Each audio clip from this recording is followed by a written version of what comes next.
আমরা জিকির মুখে একটা করি, দিলে একটা করি, আরেকটা আমরা শুনি। আর শোনা জিকির হলো সবচেয়ে উত্তম জিকির। সবচেয়ে উত্তম জিকির কি? শোনা জিকির। আপনারা যারা বিভিন্ন সমস্যা আছেন, পারিবারিক সমস্যা আছেন, পেরেশানিতে আছেন, মুসিবতে আছেন, স্বামী স্ত্রীর মধ্যে সমস্যা, ছেলে মেয়ে নিয়ে সমস্যা, একটু বসেন 2 মিনিটের জন্য। ও মা, ও বোন, ও ভাই, একটু বসেন। বসি আপনি যদি ভাবেন যে আপনি নির্দোষ, তাহলে আপনার সাথে আমার কোনো কথা নাই। কারণ একমাত্র পৃথিবীতে ওই ব্যক্তি যে শয়তান নিজেকে নির্দোষ মনে করছিল। শয়তান আল্লাহর দরবারে নির্দোষ মনে করছিল। আর আদম আলাইহিস সালাম নিজেকে বলছে রব্বানা যালামনা আনফুসানা।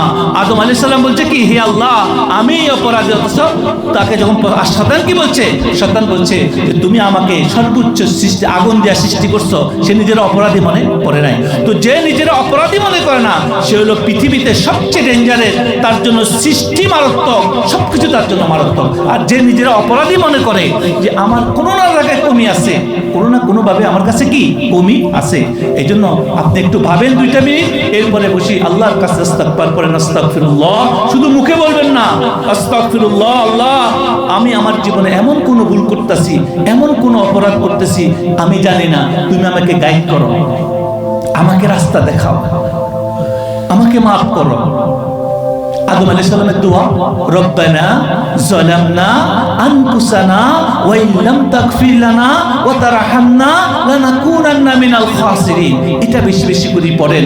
আল্লাহ রাব্বুল আলামিন আপনার জীবনে স্বামী স্ত্রীর মধ্যে শান্তি এনে দিবে, ছেলে মেয়ের জীবনে বরকত এনে দিবে, আপনার জীবনে অশান্তি দূর করে দিবে, আপনার পেরেশানি দূর করে দিবে ইনশাআল্লাহুল আজিজ।